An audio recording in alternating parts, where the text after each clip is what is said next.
Trump is at it again, and this time he completely makes a fool of himself while leaving court. That was from Jonathan Turley. Andrew McCarthy.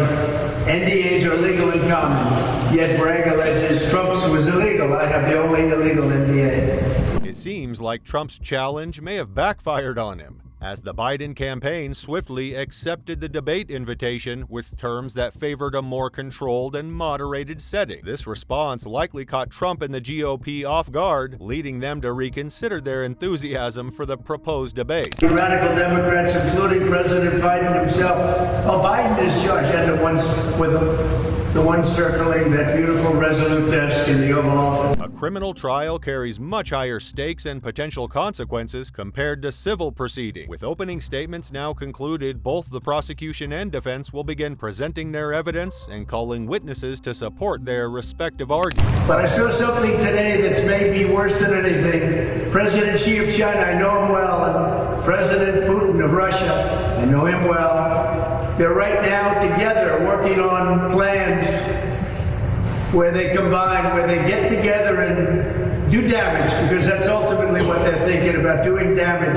Trump's pattern of making grand promises and then failing to follow through is well documented. His tendency to backtrack or avoid confrontational situations is often attributed to his desire to maintain control over his image and narrative. This behavior can be frustrating for those who expect him to fulfill his commitments or engage in meaningful dialogue on important issues. Mr.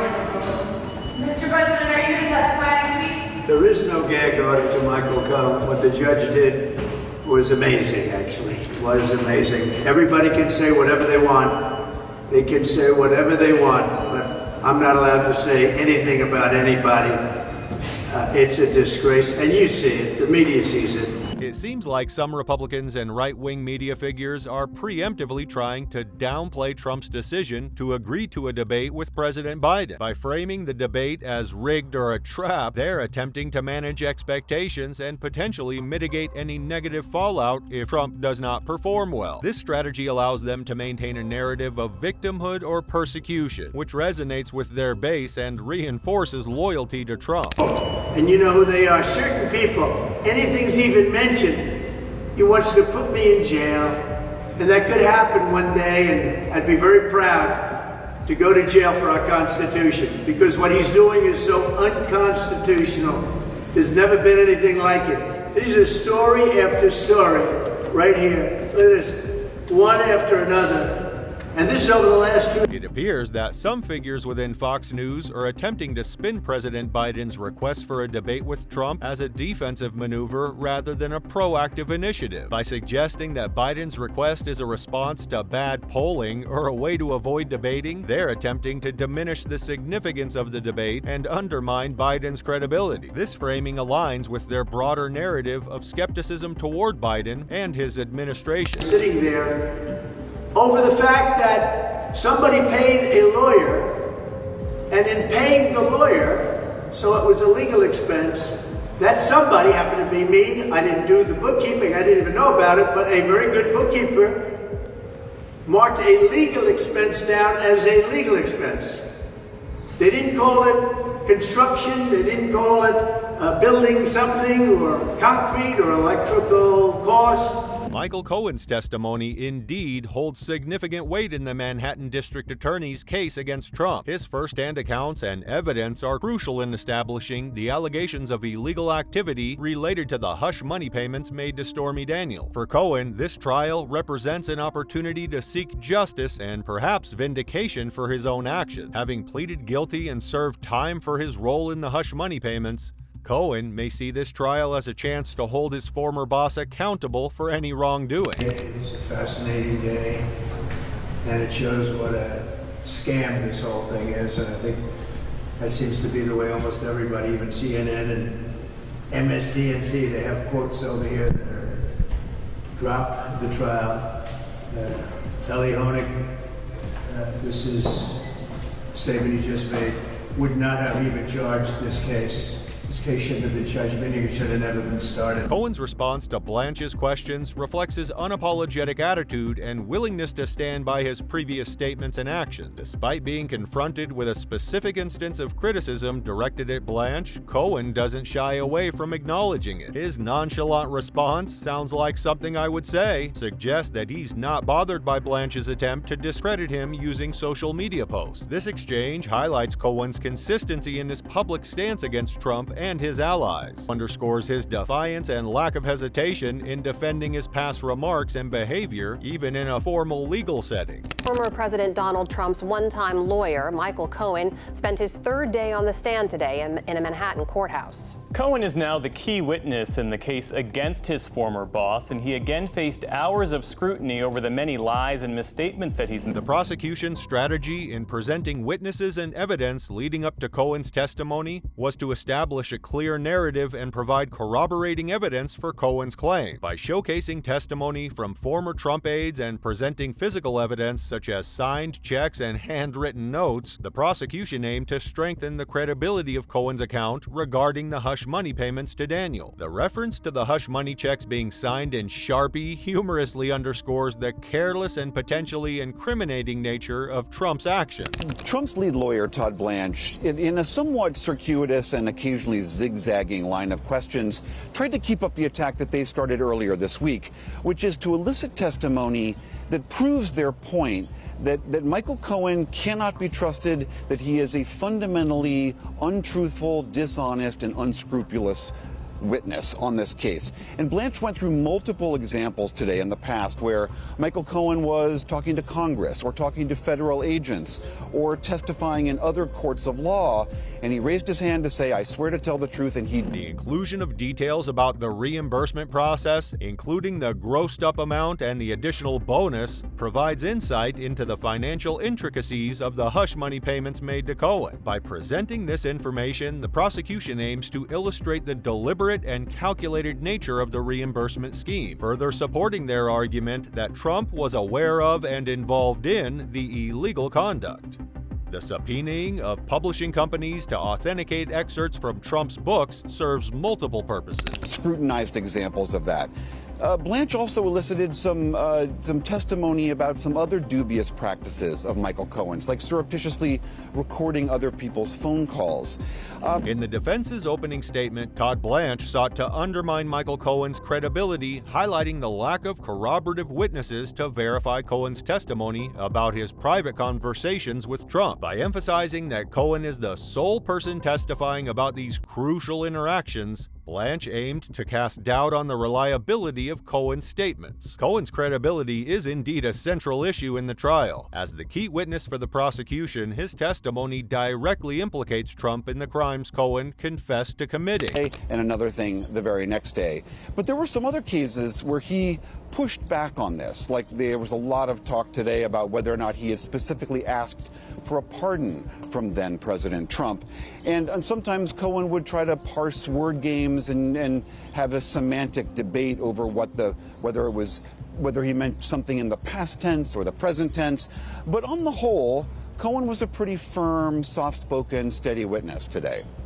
Well, that's interesting because there was some question as to whether or not Mr. Trump's defense team could provoke Michael Cohen into losing his cool or even lashing out. It sounds like that didn't happen. That's exactly right, Jeff. There was no...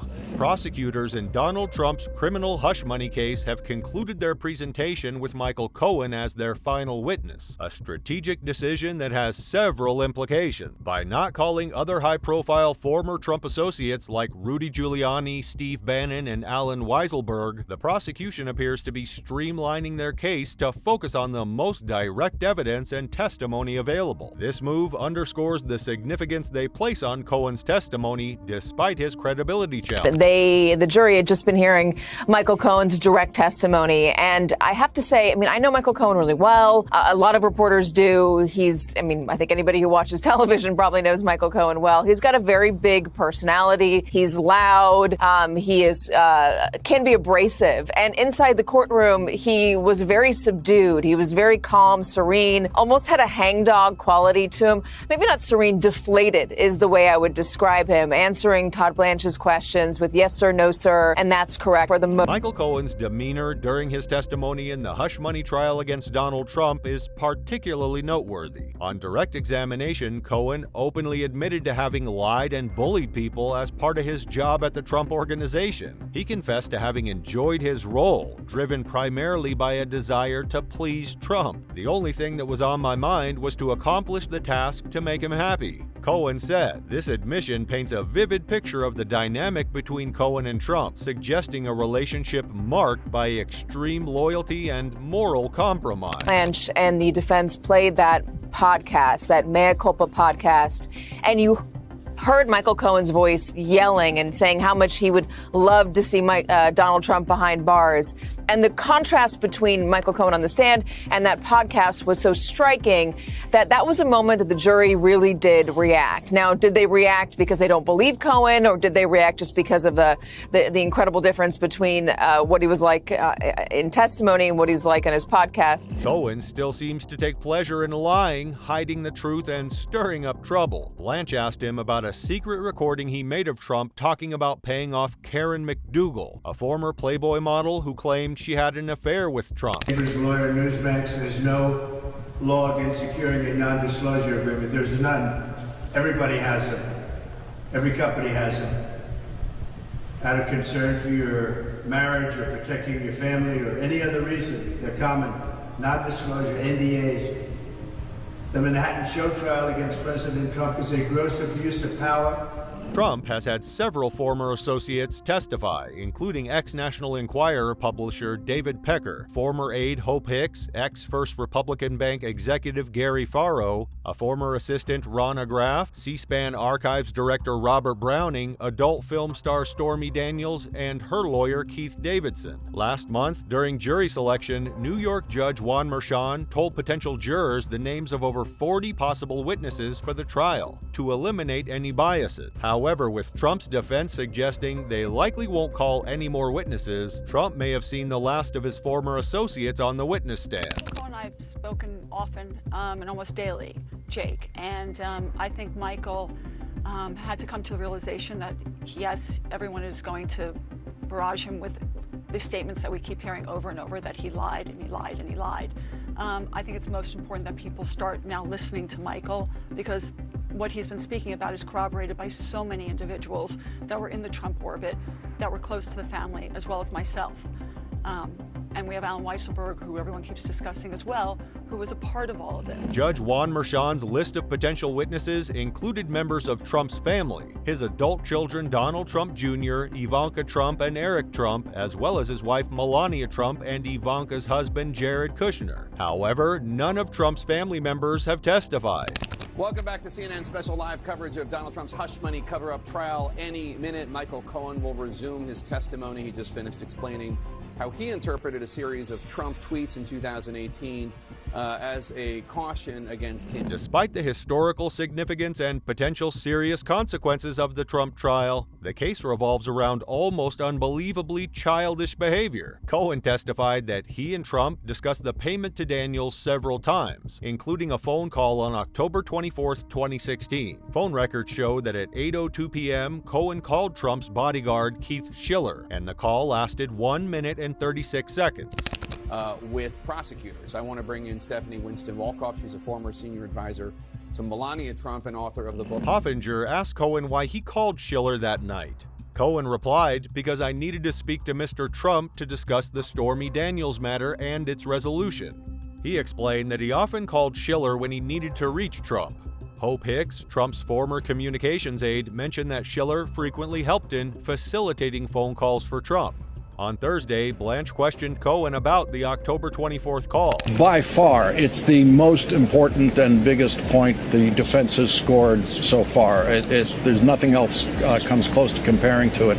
So, a couple of hours this morning, most of it was in an irrelevant space.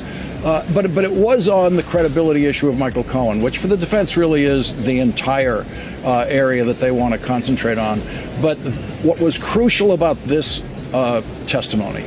Do you remember around that time, October 22nd, 23rd, 24th, 2016, when you were getting a lot of ongoing harassment phone calls? Blanche asked. She then displayed text messages between Cohen and Schiller on the night of the 24th, wherein Cohen asked Schiller how to report to the Secret Service the phone number of a teenager who had been prank calling him. And he was trying to make the point that he believed that Michael Cohen was lying about this phone call where he supposedly told that Donald Trump that these hush money payments had been made to Stormy Daniels. They're saying, no, this was really just a call about a 14-year-old prankster who was making phone. A few minutes later, Schiller had texted back asking Cohen to call him. You had enough time in that 1 minute and 36 seconds to update Mr. Schiller about all the problems you were having with these harassing phone calls. Blanche asked Cohen, and also update President Trump on the status of the Stormy Daniels situation. 38 past the hour. We have these images just moments ago. Donald Trump re-entering the courthouse, the courtroom area. So clearly things are about to get underway as we get to about almost 39 minutes past the hour. Yeah, so there's about 3 or 4 minutes left in this. Cohen has retained many Trump-like traits. While on the stand, he admitted to seeing his own qualities mirrored in his former boss and adopting Trump's playbook as his own. Never backing down, never admitting error, never showing embarrassment. A jury might choose to believe him, but it's hard to imagine anyone in the jury box fully trusting him. It was whether Todd Blanche would have a little bit of a more efficient cross-examination. When we left off on Tuesday, he had a kind of disjointed, disorganized cross-examination, and so the question was whether he would turn it around today. I don't think that he has managed to do. The real question is whether they'll trust Cohen more than they trust Trump. The ex-president has shown anger that Cohen, whom he's called a rat, a traitor, a sleazeball, might betray him. Cohen has mentioned that his actions for Trump ruined his life. In a sense, they're a perfect match. Almost a decade ago, they concocted a hush money scheme so shady that it's still causing chaos in American politics. 7 years ago, one ascended to the presidency, while the other entertained dreams of becoming Attorney General or even White House Chief of Staff. Now, one is a former convict, and the other may soon be labeled a felon, possibly even the president-elect in a few months. So, what are your thoughts on all this? Let us know in the comments below. Also, don't forget to subscribe to our channel.